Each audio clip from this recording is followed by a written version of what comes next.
naga kwamandan rundunar sojin Amurka Janar Dan Kain din nan na rundunar Pentagon ya ce idan ta kama su kai hari da dakarun Amurka ta ƙasa za su kai hari, inda ya bayyana cewa Iran ma ta kai hari kan dakarun Amurka fiye da mutum 10 tun bayan cimma yarjejeniyar tsagaita wuta. Ya ce a shirye suke su shiga kafa da kafa domin yakar Iran, a bude wannan hanya ta Hormuz a ci gaba da tafiya. Wannan shi ma mataki ne na dole, yadda sakataren harkokin wajen Amurka Hexet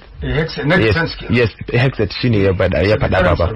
Shi kuma wannan abin da yake faɗa Janar Duncan Chai a shirye suke su kaddamar da yaƙi ta ƙasa domin yakar Iran idan hakan ce ta kama, wanda Iran a jiya zuwa yau an ce ta kai hari haɗaɗɗiyar daular Larabawa, kuma hakan ya biyo bayan taurin kai da taurin kunnen da Amurka ta yi na kusantar wannan hanya da Iran ɗin take da iko da ita a halin yanzu, zirin Hormuz. Tana nan akan bakanta Iran cewar ba za ta bar kowane jirgi ya wuce ba face da wata yarjejeniya tsakanin su, ko kuma ita ta sahalewa wannan jirgi wucewa. Duk wani karfi na soji ko na iko ko wani abu da jin kai da Amurka take da shi na cewar tana da karfin soji, jirage da kayan yaki, Iran ba za ta bata ta wuce ba, sai dai in gwabzawa za a gwabzawa wannan guri. Bari in bar iya waɗannan abubuwa haka mu ji abin da baba zai ce, wanda za mu ji Iran din ta ƙara gargadar Amurkan cewa wannan yunkuri da take fa kamar tana cewa a dawo a ci gaba da gwabzawa ne wacce aka samu damar tsagaita wuta. Shi ministan harkokin wajen Amurka Abbas Arakaci shine ya bayyana cewa waɗannan abubuwa da suke faruwa a mashigar Hormuz na nuni da cewar matakan soji ba za su iya warware abin da ya kira rikicin siyasa ba. Idan ana son a warware rikicin siyasa zama za a teburin sulhu, amma inda za a gwada karfi to magana ake ta a fito a gwabza. A to ai ta yanzu Iran ita wannan furucin da Amerika ta yi ba wai furuci bane da ai ƙara azamar combat readiness yake na da mara yaki irin na Iran. Su dama Iran sun so a ce an shigo ta ƙasa din saboda sun shirin da suka yi. Dama kuma sun dade suna addu'ar cewa ita Amurka in har ta ɗauki matakin biyowa ta ƙasa to gaskiya za su kwashi kasun shi a hannu. Saboda haka wannan ba wani tsoratarwa bane, saboda kula abin da yake ga masu sauraro. Tsarin yaƙi irin na Iran a yanzu yadda suka ɗauka a kankin kansu tamkar yaƙi ne suke na jihadi, kamar Hollywood. Mutane ne fa masu kaunar mutuwa, su kuma turawan mutane ne waɗanda suke kyamar mutuwa. Kuma cikin commanders din ai akwai komandoji da yawa a cikin gwamnatin Donald Trump da suka yi murabus akan yadda suke shakkun justification na yakin da ake, rigingimin da ake a US Congress kenan.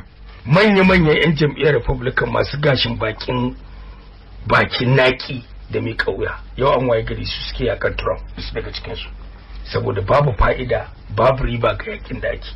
Duk wani masani da yake wata hukuma ta bincike irin su Carnegie Endowment, irin su Heritage Foundation, irin su Brookings Institution, irin su Wilson Foundation, duk masanan nan da kake ji ana masu bincike senior fellows nan da ake magana, har yanzu ba wanda ya fito da wani kyakkyawar data ta nuna cewa ga fa'idar yakin. Kowa abin da yake faɗa Amerika ta samu abin da ake nufi da suna foreign policy fiasco. Ka san duk wannan tashe-tashen hankalin da matsin lambar da ake kara fuskanta a wannan yanki na gabas ta tsakiya, a ɗazu-ɗazun da nake ganin shi sakataren tsaron Amurka Fred Hess din yana cewar duk wannan rudani fa yarjejeniyar tsagaita wuta tana nan.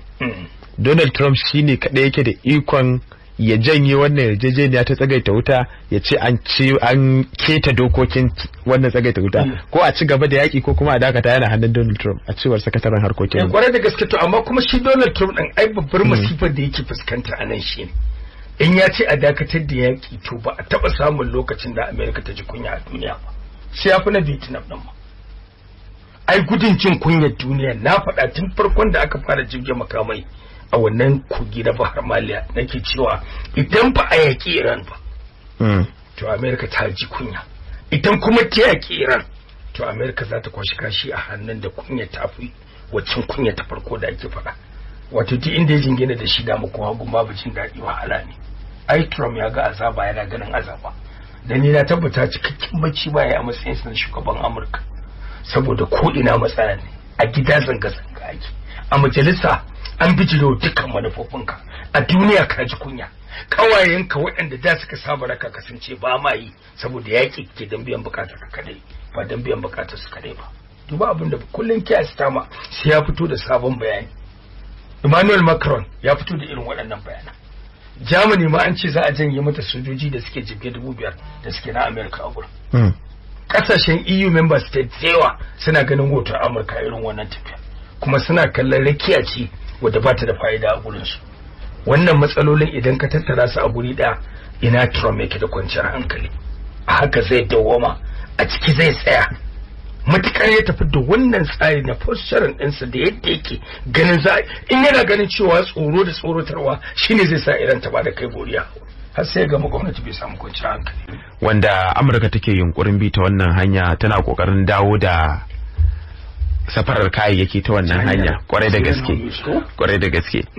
To abubuwa da dama sun dan fafare daga jiya zuwa yau, bayan cewar za su wuce din, ita kanta Iran an ga ta ƙara faɗaɗa iyakarta inda take tsare da shi, take da iko da shi na wannan ziri na Hormuz har zuwa gabar Fujairah Emirates na haɗaɗɗiyar daular Larabawa.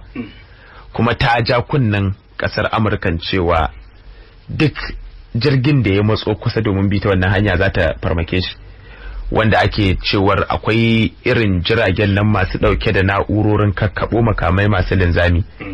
Ɗaya daga cikinsu na Amurka ya yi yunkurin matsawa kusa, ta tashe shi daga aiki ita Iran ta kai masa hari. Sai dai kuma su sojojin Amurka ko kuma rahoton da Amurka take fitarwa sun ce ba su yadda da kowane labari ba haka yake ba, amma ba a ji nasu narration da ba a ji nasu labarin ba. Ina ga duk mutumin da yake bibiyar irin yadda muke ɗauko kundarin fashin bakin da muke akan dambarwar da ke faruwa tsakanin Amurka da Iran, dan yanzu ta dan kusan gusar da ta zakuɗa da Isra'ila daga gefe. Ka san da kullum idan aka ɗauko dambarwacce ake rigima tsakanin Isra'ila da Iran da Isra'ila, yanzu kuma da Amurka kawai ake. Tayar ɗin ya canja, yanzu da Amurka ake. To amma kuma idan muka kalli abin a doro irin na hankali, duk irin ɓannar da za a yi wa Iran, ko menene magnitude ɗinta na nauyinta, Iran ba ta taɓa da dayin ba, ta ce ba ba.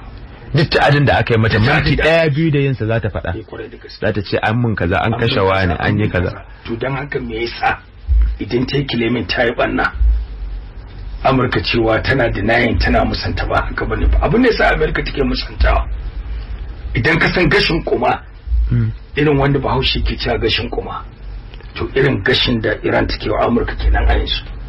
Kuma kamar yadda na sha faɗa a cikin wannan shirin, yadda masu sauraro za su yadda. Wane ne yake wani gashin kuma? Iran ce take wa Amurka gashin kuma. Yanzu ta kai jirgin ina ka ce? Jirgin Amurka aka ce an kai wa hari. Wata shi Iran ce ta kai masa hari. To kuma bata gasa a hannunsu ba. Haka yake. Saboda haka idan ka tsaya ka duba Fadil, zaka ga cewa wannan abin da yake faruwa, Hormuz din nan ta zama abin da ake kira launch pad, wani dandali ne na gwada kwanci da iko da karfin so da ta fuskar amfani da harshen diplomasiya wajen ganin abokan da suke faɗa da junansu ko bangarorin da suke faɗa da junansu da ya ja ɗaya a ƙasa. Kuma dan shirin nan da aka ga ya faru ne ban yi mamaki ba, saboda dama mutanen Iran suna da wata ɗabi'a, daga lokacin da ka ji an ɗan yi ɗan shiru, to shirin su ba shiru bace ba, shiru ne ta tanadi a ƙarƙashin ƙasa da bullo da sababbin manufofi na tinkara dukkan wani kalubale. Hormuz ta zama albatros, ta zama alƙaƙai a wajen Amurka, kuma siyasar gabaki ɗaya US politics da siyasa da diplomasiya, Hormuz ta zama abin jingina da shi. Kuma idan ka tsaya ka duba za ka ga cewa ai ko yanzu idan ka auna irin abubuwan da suka faru daga lokacin da aka fara wannan yaƙi zuwa kwana nawa ne yanzu, an fota biyu. Kwarai da gaske. Amma kuma in ka duba a cikin, kafin mu wuce baba, ka san akwai tallan ne? A'a, kafin tallan akwai magana da shi Trump wacce nake so masu sauraro san da ita. Kalle ta me ce? Chaye ya yi wa kasashe alkawari za su jagoranci jiragen su wucewa ta Hormuz. Hakan yasa suka ɗauko waɗannan jiraguna masu ɗauke da na'urorin da ke kakkaɓo makamai masu linzami. Sun ɗauko jiragen yaƙi guda 100 tare da rundunar sojojinsa 15,000 za su zo za su bi ta wannan hanya ta Hormuz. Sannan ya ce duk wani yunkuri na dakatar da wannan tafiya ko wucewa da jirage za su tunkare shi da ƙarfin tsiya su tarwatsa shi. Su Amurkawa. Shine shi kuma su kuma Iraniyawa suka fito da wancan jan kunne. Su ga sun fara. Na cewar su ga ma harin matakin da suka ɗauka. Kuma a matso a gani. Idan su nasu ya kare a level na propaganda. To su kuma nasu ya kare a wani mataki na nuna cewa in ma ku ba da gaske kuke ba, to mu bari mu demonstrating to the world mu nuna wa juna cewa namun da gaske muke. Sannan kuma wata dabara ce da Trump ya bullo da ita, ka san idan muka dubu baya ya fuskanci bijirewa daga kasashe da saboda manufofin Amurka a duniya musamman a yankin gabas ta tsakiya sun fuskanci koma baya da karaya da karyewar manufofi abin da ake kira foreign policy failures. Babu abin da ba gani ba. Ai yanzu dabarar da ita Amerika take duk wasu hanyoyi da za ta fi ta samu sun fasi idan kasashen yammacin duniya ta gaba ta samu ba. Ingila ta zama tana ɗaya daga cikin kasashe da Faransa suna kan gaba wajen bijirewa Amurka da manufofin Trump a yanzu wanda ya bullo da su. To kaga idan suka yi involving din jiragen kasashe da yawa da sunan za su raka su su wuce wannan ziri na Hormuz da inda suka ɗauko mai da inda za su wuce, ai sun yi ne domin tabbacin cewa tun da mahukuntan Iran na Revolutionary Guards din nan sun yi alkawarin cewa ba za su bari duk wani jirgi ya wuce ba sai ya fuskanci ibtila'i. Ka san wata dabara ce ta haɗa rigima tsakanin waɗannan ƙasashen da Amurka ta yi musu shigo ba zurfi, ba wai dan gata Trump ya musu ba, yayi ne domin ya tsoma su dumu-dumu a cikin yakin yadda za su kalli cewa Iran abokiyar gaba kowa ce a wannan yanki. Ai ba wai gata bane ba, ai tsoma waɗannan ƙasashe da cewa za mu ba jiragen ku na masu dakon mai, za mu ba ku escort. To saboda haka duk yadda abin yake ga irin dakarun da muka jirge ga jiragen yakin da muke da su, to farkon fara ma za an fara da jirgin Amurka.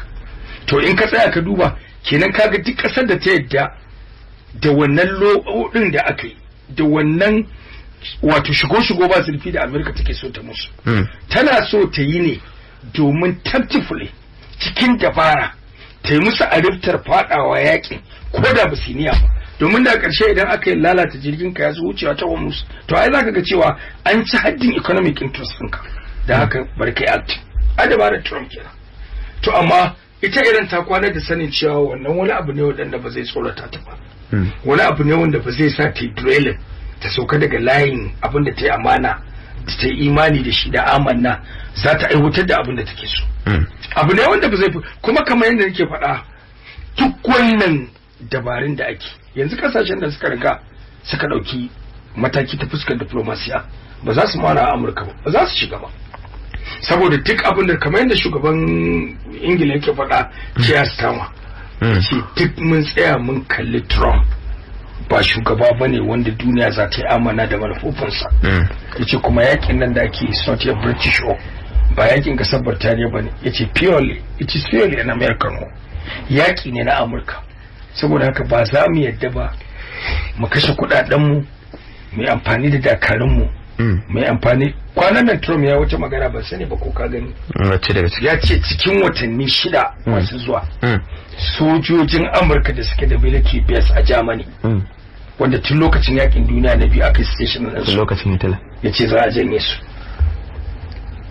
saboda su suna ganin Jamus ita ma bata mara musu baya ba.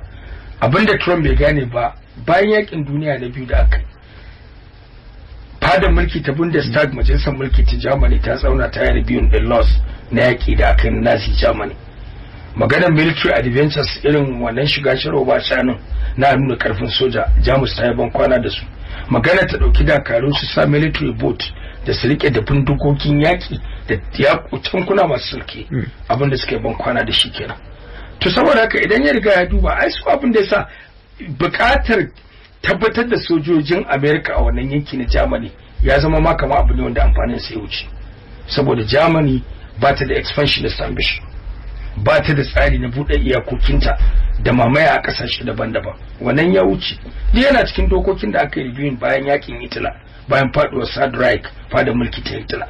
To saboda haka idan ka riga ka duba duk wani abin da yake faruwa a shi Trump kamar yadda na sha faɗa ruwa ne ya ƙare wa ɗan kada, ya rasa tudun dafawa. Duk wata hanya da yake so ta kau da bara ya yi amfani da ita, duk wani magic wand, duk wani saddabaru babu irin wanda Trump bai yi amfani da shi ba, wanda daidai lokacin ma da ake maganar nan ka san cewa majalisar kasar ta sa kafa ta shure dukkan wata bukata da Trump yake da shi na fasa extension na yakin da ake a Gulf. Dama sati duk wata biyu a kaidar dokokin Amurka ka san akwai dokoki da aka yi sababbi na Amurka wanda aka yi su tun lokacin shugaba Richard Nixon a shekara ta 1973 akan magana cewa bayan yakin Vietnam, ka san lokacin Richard Nixon ne aka janye sojojin America daga Vietnam bayan sun kwashi kashin su a hannu. To daga lokacin Congress, majalisar ƙasa ta America nan Capitol Hill, aka zauna aka bullo da ka'idoji waɗanda duk wani yaƙi ba zai tafi beyond ya faru sama da watanni 2 ba tare da an ci gaba da yakin ba, babu consent na US Congress, dole sai da wannan izini na majalisar dokoki ta Amurka. To har yanzu tun da aka yi amending aka fito da sababbin dokoki na bayan yakin da aka yi a Vietnam, wanda lokacin shugaba Richard Nixon aka fito da su shekara ta 1973, kusan saura shekara ɗaya yayi murabus da kan karagar mulki a sakamakon wannan babban ibtila'i na abun kunya Watergate. Shekara ɗaya da saukar Richard Nixon din aka yi nazarin waɗannan sababbin dokokin, aka yi hani ga duk wani shugaban America da yin ana yaki da wata ƙasa bayan kwana 60 sai an dawo Congress a yadda American laws din suka nuna, sannan a sake neman consent sabon izini daga majalisar dokoki na ci gaba da yaki. Trump ya ce shi daga bangaren sa baya bukatar haka, saboda haka zai dauki mataki na gaba gadi, abinda ake kira unilateral decision ya gaban kansa. To kaga a cikin gida abinda zai baka mamaki, gida duka waje matsala. Yanzu a majalisun dokoki na America yan jam'iyyar Republican din waɗannan manya-manyan da high conservatives su masu ra'ayi riƙau, wanda in ka kalli gashin bakin su ka san cewa ai su kullum warmongers ne, waɗanda suke so a dawo a cikin yaƙi. To su yanzu suna cikin sahun waɗanda yanzu suka nuna bijirewa su ga Trump ɗin da ganin stupidity na yaƙi. Babu dalilin wannan yaƙin, babu halarci da wannan yaƙin, babu riba a yaƙin. Kullum America isa ta loss, asara take.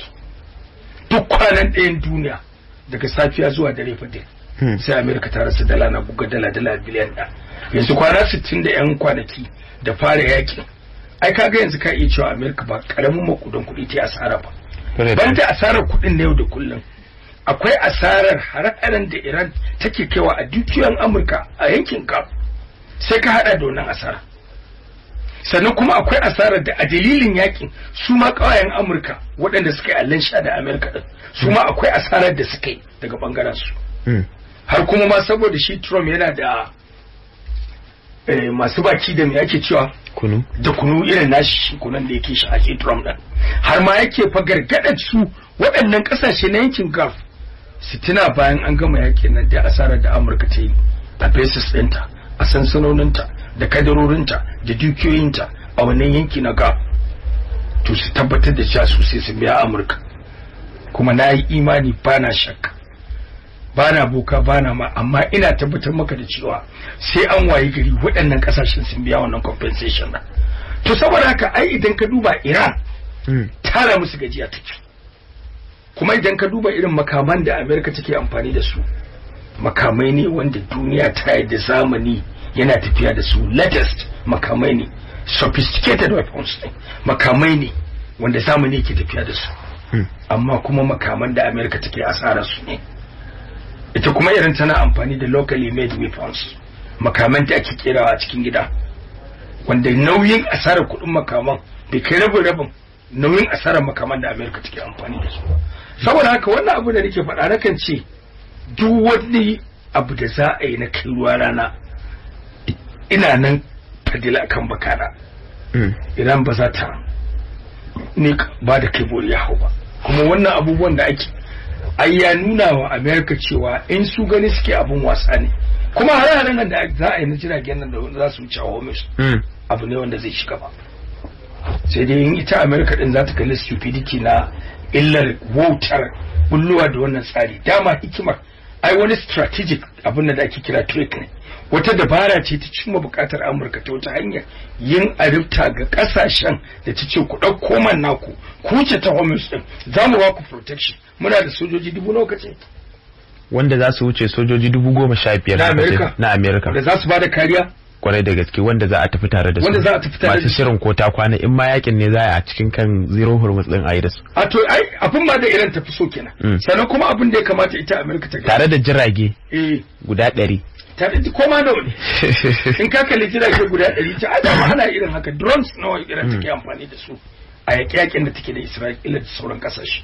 Saboda haka wannan abun ba abin da zai shi Trump yayi ne domin ya nemi hanyar da zai farfado ko kuma zai samu irin damar da ya rasa ta goyon baya da wasu kasashe na duniya za su bashi a hanyar jefa su cikin yakin.